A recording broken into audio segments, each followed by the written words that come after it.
Hi friends, welcome or welcome back to my channel. I'm batch filming, so I'm wearing the exact same thing I was in the last video that you saw me in.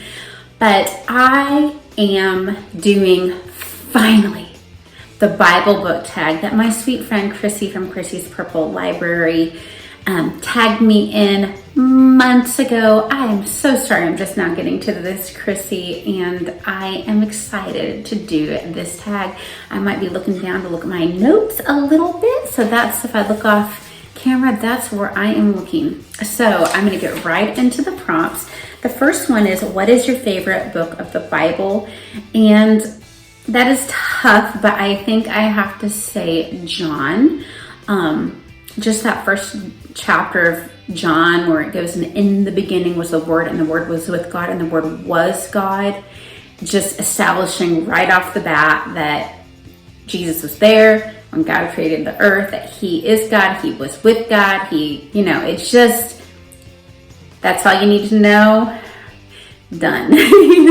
Just the basics of Christ laid out in that first chapter, and the whole book is wonderful, but I really love it. But we've just had Christmas. I love Luke so much too. I love how Luke lays out the birth of Christ. There's so many books I love. I love Ecclesiastes. I love Proverbs.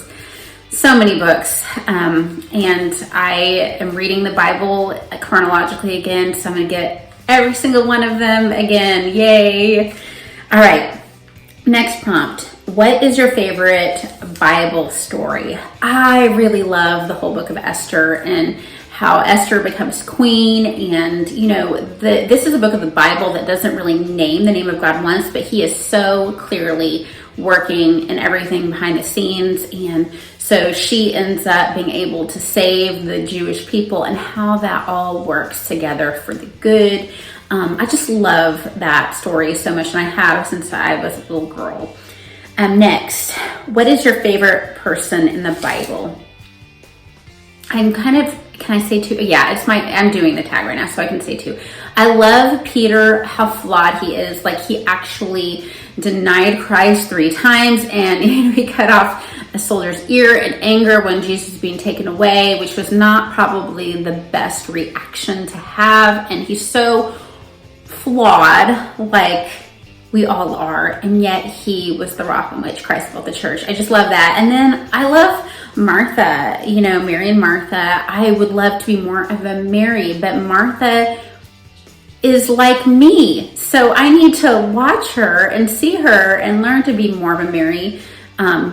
As a Christian, as a wife, as a mother, be more of a Mary. So I like Martha because I can relate to her, but really I don't want to be like her. I want to be like Mary. All right, next. What is your favorite Bible verse? Well, again, I'm the one doing the tag right now, so I'm gonna share several. First, Romans 8:28, and we know that for those who love God, all things work together for good for those who are called according to His purpose.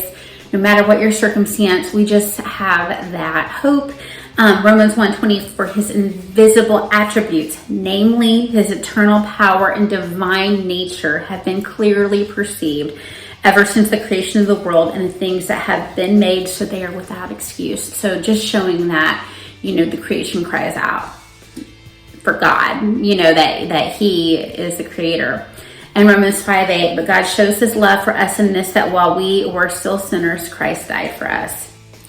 All right, and Proverbs 3:5-6. Trust in the Lord with all your heart, lean not into your own understanding, in all your ways acknowledge Him, and He will make your path straight. Lamentations 3:22-23. This was the verse that I have claimed throughout the circumstances of my husband having a stroke and dealing with his health trial. Lamentations 3:22-23. It is of the Lord's mercies that we are not consumed, because His compassions fail not. They are new every morning. Great is Thy faithfulness. I love that verse so much, and it has helped me through hard times, knowing that I will not be consumed because of His mercy and His compassion for me.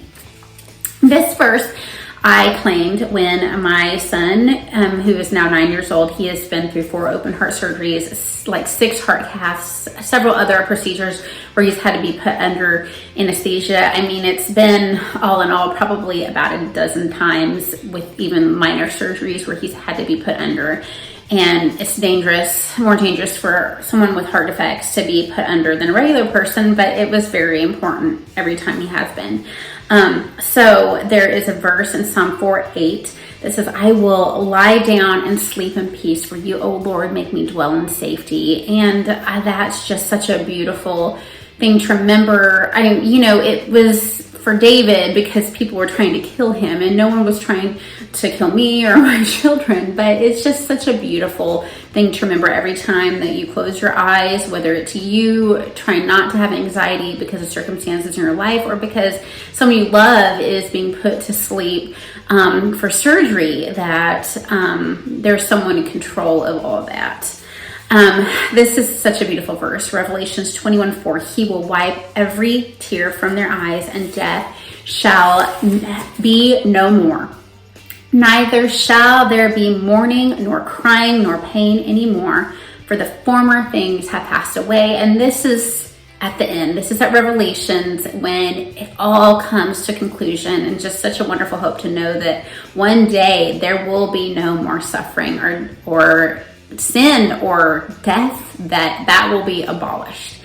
And then 1 Peter 5:7 is the last one I'm going to share. Cast all your anxiety on him, for he cares for you.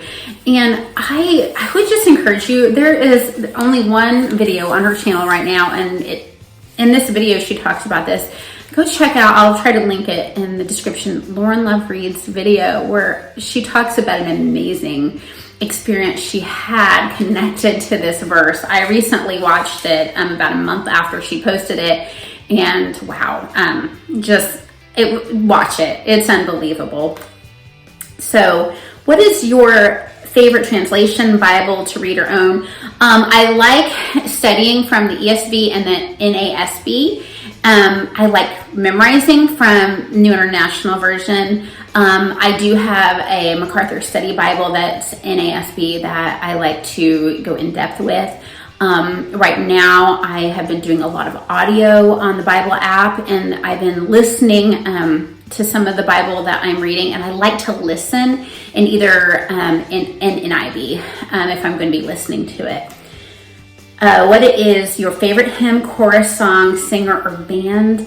Oh my goodness, I love so many. I love, as far as old hymns, I love Holy, Holy, Holy, and I love Great is Thy Faithfulness, and of course Amazing Grace. And as far as the new stuff, I love what Keith and Kristen Getty have been putting out, like He Will Hold Me Fast, The Lord Is My Salvation. Love those. All right, what is your favorite Christian movie? I think I'd say I Still Believe. It's Jeremy Camp's story about, how he wrote that song and what he went through. I don't want to spoil the movie. It's also, he wrote a book as well about that experience. What is your favorite speaker or preacher? Gosh, I don't know who I would say would be my favorite speaker or preacher. That's a tough one. Because there are many that are good, but they're all flawed in a way. So when you are picking someone to listen to, or if you're picking a church to go to, you just really have to pray about that. And I feel like we have a great pastor at our church. I don't want to say his name for privacy reasons, but I would say my own pastor. What is your favorite Christian fiction and Christian nonfiction author and book? So, oh gosh, you could say C.S. Lewis for almost both of those. I love like Narnia, and I love his nonfiction. For nonfiction, I really, really, really love Sally Clarkson. She gives a lot of encouragement to me as a mother, like everything I've read, like Mission to Motherhood. Awakening Wonder is the book that I recommend to homeschoolers the most now. And like she just encourages me a lot. Who is a real person that inspires your faith?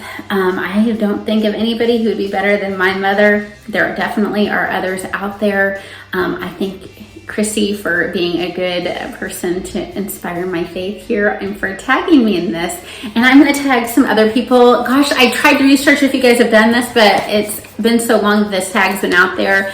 I'm going to tag Paperbacks and Ponytails, Tales and Treats with Tay, the Candlewick Library, and Bailey's Bookshelf. I hope you guys are doing well. Happy New Year and read a lot. Bye-bye.